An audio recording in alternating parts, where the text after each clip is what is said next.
Hola chicos, espero que estén bien. Here I am again in a book closet giving you notes, but it'll be great. I apologize in advance. I'm filming this and my voice is not totally there, but anyway, here we go. So the first grammar point of our last chapter of Español Dos is this affirmative and negative tu commands. And this first section of it is definitely a review, and the second section might be a review as well from Español Uno. But anyway, remember that, of course, a command is just a direct way of telling somebody to do something. So if I say to you, sit down, or take out your homework, or get out the books, that would be a direct command. And if I'm giving a command to one person, like tú, when I'm being informal with them, it would look like so.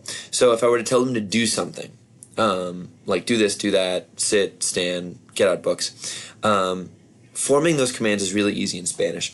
We learned last year that forming tu commands is incredibly easy. All you have to do is put the verb in the present tense él, ella, or usted form. So effectively, that's just for an AR verb, take off the A, or excuse me, take off the AR, add an A, take off the ER or IR, add an E. So for example, pasar la aspiradora would just be pasa la aspiradora. Or lavar los platos would just be lava los platos. Or sacar la basura would just be saca la basura. Or correr would be corre. Or escribir would be escribe. Pretty straightforward.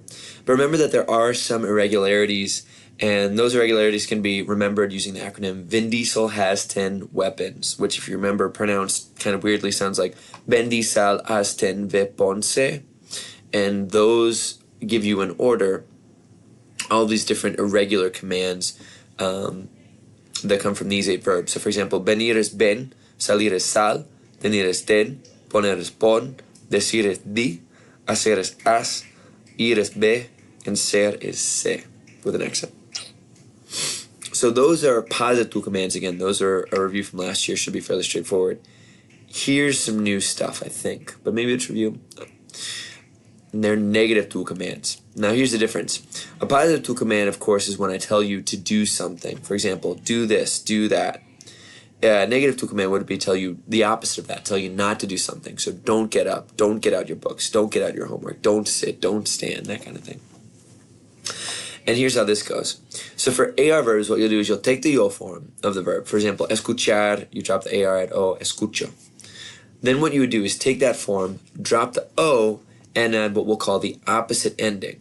And by that I mean this. If it's an AR verb, you'll drop the O and add ES. If it's an ER verb, or an IR verb, you'll drop the O and add AS. So for example, sticking with an AR verb, you drop the O at the opposite ending, which in this case is ES, and so escucho, you would take escuchar, put in the O form escucho, drop the O and add the ES, so no escuches, like don't listen. It's a negative command telling you not to do something. For ER and IR verbs, take the yo form of the verb. For example, comer would be como, or escribir would be escribo. Drop the O and add the opposite ending, which like I said earlier, in this case for an ER verb or an IR verb would be the letters AS. So comer would become como, which would become no comas, don't eat. Or escribir would become escribo, which would become no escribas, don't write.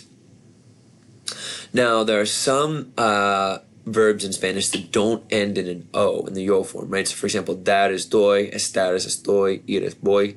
So how are we going to deal with those if you can't follow the formula, if there's not an O at the end of the verb to drop? Well, of course there are irregulars, and you see that on the right-hand column here.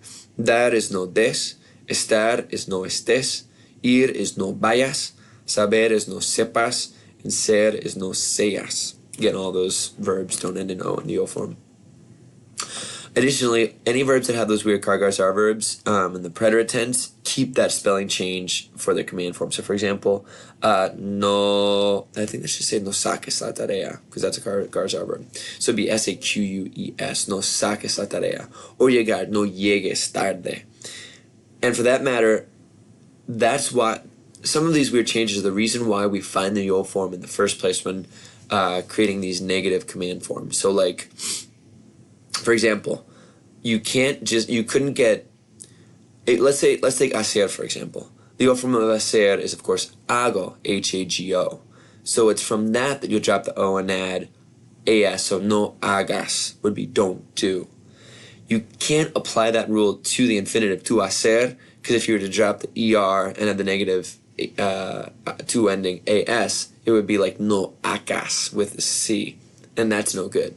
So again, it's key here to always find the yo form first and then add the opposite ending. So chicos, any questions that you have, of course, as always, bring them to me on when we next see each other in class. And nos vemos. Adios.